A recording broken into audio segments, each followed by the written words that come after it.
യേശുവിൻ്റെ കൂട്ടായ്മയിലെ എല്ലാ പ്രിയ സഹോദരങ്ങൾക്കും പുതിയൊരു പ്രഭാതത്തിൻ്റെ എല്ലാവിധ ആശംസകളും നേരുന്നു.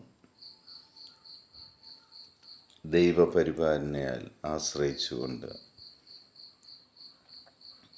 ദൈവം എനിക്ക് വേണ്ടതെല്ലാം ചെയ്തു തരും എന്ന് ഉറച്ചു വിശ്വസിച്ചുകൊണ്ട് ഈ ദിവസം ദൈവത്തോടൊപ്പം ആയിരിക്കുവാൻ ദൈവം നമുക്ക് അവസരം തന്നതിന് നന്ദി പറയാം.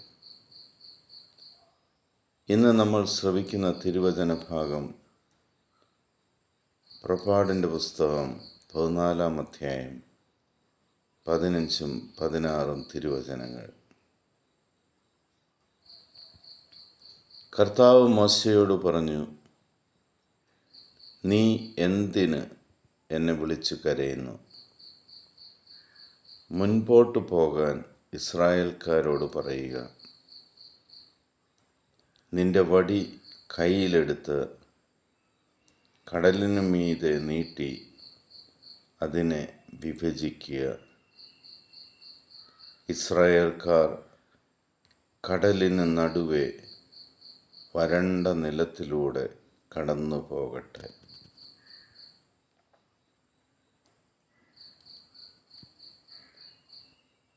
തടസ്സങ്ങളെ നോക്കി ആരെല്ലാം ദൈവത്തിൻ്റെ മുന്നിൽ ഇരുന്ന് പ്രാർത്ഥിക്കുന്നുണ്ടോ അവരെ നോക്കിക്കൊണ്ട് കർത്താവ് പറയുകയാണ്, നീ എന്നെ വിളിച്ച് കരയേണ്ട ആവശ്യമില്ല. നിനക്കായി ഞാനൊരു പുതിയ വഴി തുറക്കുവാൻ പോകുന്നു. ഇസ്രായേൽക്കാരുടെ മുന്നിലുണ്ടായിരുന്ന വഴി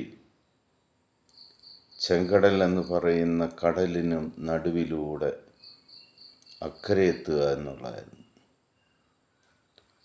കടലിൻ്റെ ഒരു മറുകരയിൽ നിന്നും മറ്റേ കരയിലേക്ക് പോകുവാൻ കപ്പലോ മറ്റു മാർഗങ്ങളോ ഉപയോഗിക്കാതെ ദൈവമായ കർത്താവ് വെള്ളത്തെ തന്നെ, കടലിനെ തന്നെ രണ്ടായി മുറിച്ചുകൊണ്ട് കടലിൻ്റെ അടിയിലെ വരണ്ട നിലത്തിലൂടെ തന്നെ ഇസ്രായേൽ മക്കളെ അക്കരെ എത്തിക്കുന്ന ദൈവത്തിൻ്റെ ഏറ്റവും വലിയ മഹത്തായ സ്നേഹം.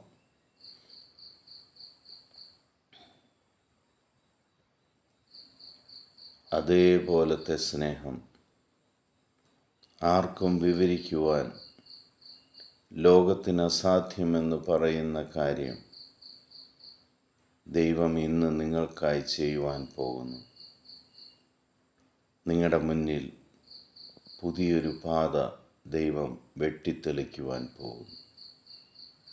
അതിലൂടെ നിങ്ങൾ കടന്നു പോകും. ദൈവപരിപാലനയാൽ നിങ്ങൾ മുന്നോട്ട് പോകും. ഒന്നിനെക്കുറിച്ച് നിങ്ങൾ ആകുലരാകില്ല. നിങ്ങളുടെ പുറകെ വരുന്ന ശത്രുക്കൾ അവർ നിശേഷം പരാജിതരാകും. അവർ ഭൂമിയിൽ നിന്ന് പോലും ഇല്ലാതാക്കപ്പെടും. അത്രയും കരുതലോടെ നമ്മളെ സ്നേഹിക്കുന്ന പിതാവായ ദൈവത്തിന് നന്ദി പറഞ്ഞുകൊണ്ട് ഇന്നത്തെ ദിവസം ദൈവത്തോടു കൂടിയായിരിക്കാം. പിതാവായ ദൈവത്തിൻ്റെയും പുത്രനായ യേശു ക്രിസ്തുവിൻ്റെയും പരിശുദ്ധാത്മാവിൻ്റെയും കൃപയും അനുഗ്രഹവും സമാധാനവും എപ്പോഴും നിങ്ങളുടെ കൂടെ ഇന്നു മുതലുണ്ടായിരിക്കട്ടെ. ഈ വചനത്തിൻ്റെ ബലത്തിൽ, ഈ വചനത്തിൽ വിശ്വസിച്ചുകൊണ്ട് ലോകത്തിലെ 800 കോടിയിലധികം വരുന്ന മക്കളെ മുഴുവൻ ദൈവത്തിൻ്റെ സന്നിധിയിലേക്ക് നമുക്ക് കൊണ്ടുവരാം. അവർക്ക് വേണ്ടിയും ദൈവം പുതിയ വഴികൾ വെട്ടിത്തുറന്നു കൊടുക്കട്ടെ.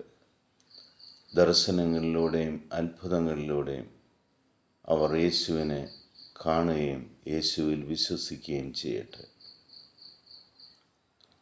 ദൈവത്തിൻ്റെ പരിപാലനം എപ്പോഴും നിങ്ങളുടെ കൂടെ ഉണ്ടായിരിക്കുവാൻ പ്രാർത്ഥിക്കുന്നു. ദൈവത്തിൻ്റെ സമാധാനം സന്തോഷത്തോടെ ഞാൻ നിങ്ങൾക്ക് നൽകുന്നു.